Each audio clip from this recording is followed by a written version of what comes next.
Hello, you're watching TelecomTV. My name is Martyn Warwick. This is Executive Insight, and I'm talking with Benoît Felten, who is the founder of Diffraction Analysis. Benoît, welcome. Good to see you here. Telcos are always banging on about bandwidth, lack of bandwidth, cost of bandwidth, etc. There's a lot of talk in the industry that this is actually a proxy for other issues.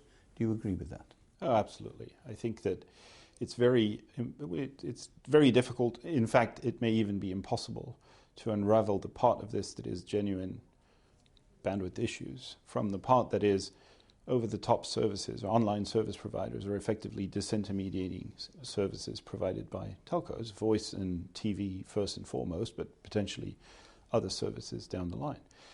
So inevitably, it's hard to trust a telco that says there's a genuine bandwidth problem if he is neither willing to share his own technical infrastructure to see how he provisions for bandwidth, or accept that he has a vested interest in limiting online internet bandwidth. So absolutely, I think a reason this debate has been going on for a number of years now without any clear advances, I think, is that the waters are extremely murky in this area. Why are they so murky?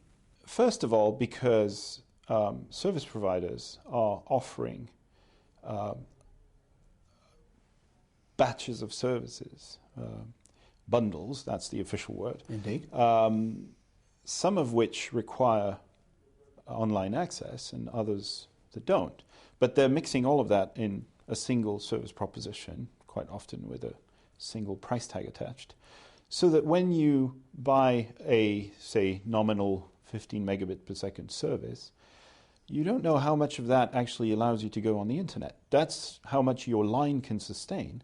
That's a very different story. That stays on the telco's network. It doesn't take into consideration what happens when you try to get on the internet. So if you're using services provided by the telco, none of the internet capacity is actually used. If you go on the internet, obviously that capacity is used. How much they provision for the internet part, that's completely obfuscated in their offerings.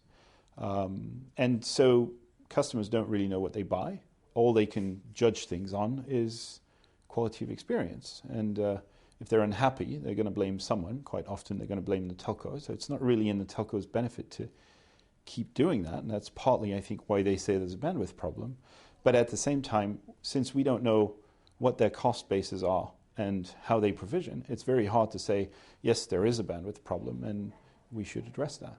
Do you give any credence to the rumours that telcos are perhaps creating scarcity? They can. And that's why these rumours exist. The way the relationship between telcos and the internet world are organized, these are basically equal relationships. Whether it's peering or transit, the capacity on both sides has to be the same for these relationships to work. So each side can dimension that capacity to the extent that it serves their needs. So if they want to organize scarcity, they can. And of course, if you have a Netflix or a YouTube offering TV content that competes with your TV offering that you've built and negotiated the rights for, etc., then clearly you have an interest in making sure the quality delivered by these online services is not as good as yours. And that's where the suspicion comes from. Now, can we prove that scarcity without full transparency in the way these relationships are established? My answer to that is clearly no. And that's where the problem lies. All right, well, the next obvious question from that is, how do you find a way to balance it? What is a solution? What can a telco do? One thing I want to say first is the trend towards delinearized TV content is clearly accelerating. About a year ago, I would have said that it would become mainstream in 5 years. I think it's going to be much faster than that. So do I. And so there is no doubt that creates a need for more bandwidth. What we don't really know, if you take out the issue of upgrading the access, which I think is a wholly separate issue ultimately. If you just look at that peering and transit relationship, we don't know what the cost of upgrading it is in relation to the potential revenues that can be derived from that. So as long as we don't know that, it's very hard to take sides. What we do know, however, is that increasingly the online providers are entering into areas that were thought to be safe havens. Sports is one of them. So there's no doubt that there's going to be a lot more requests for video content from that service alone. Now, ultimately, the question is about the incremental cost of that and who is going to bear that cost. I think, in part, historically, the telcos and the incumbents in particular have shot themselves in the foot by saying that the upgrading of the access should be paid for by online service providers. And I think that's completely the wrong track. Now, by focusing the discussion on the upgrading of the transit capacity, I think we could get to solutions in a much more peaceful way. Google Fibre. Now here we have an OTT player actually putting fibre into, all right, it's only one place, it's only in Kansas City, you know, and we all know about Kansas City and the Wizard of Oz and all the rest of it, but it's there. They have actually put fibre into there. Can that be done again?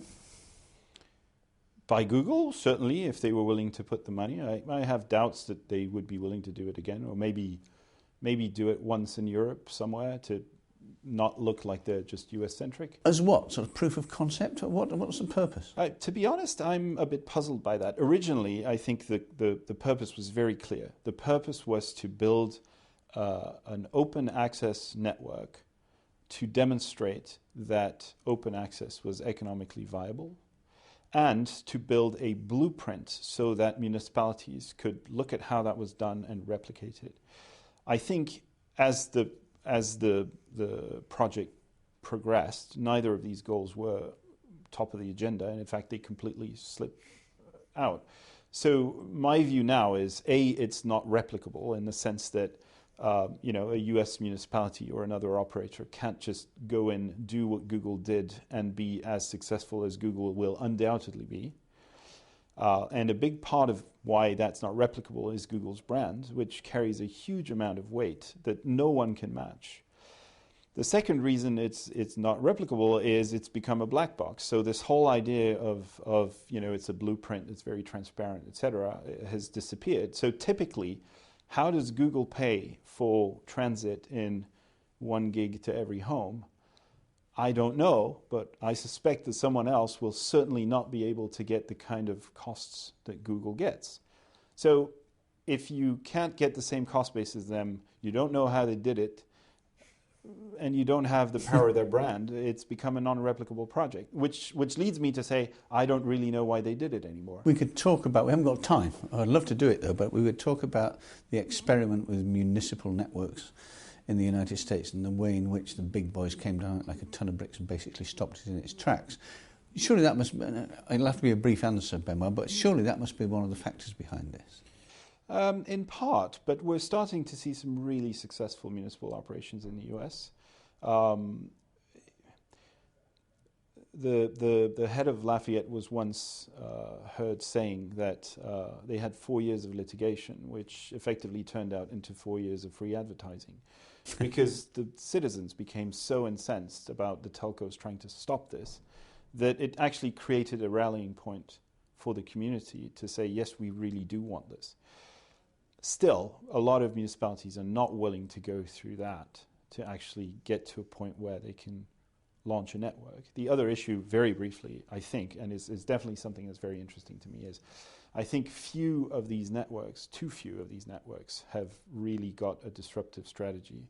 And that means that the telcos and cablecos in particular can catch up really easily and make their lives miserable. I think Chattanooga is really the one you want to be looking at, because by blending the energy side of things with the communication side of things, they've really built a model that the cablecos and telcos can't compete with. Benoît Felten, thanks very much. Thank you. Thank you. I'm a consumer and I'm happy to give up some of my privacy if my premium's reduced. like to see more customer driven. It's all about bringing new services that really matter to people's lives. With 47% penetration of smartphones, that's a big market and a lot of people wanting to do things with applications.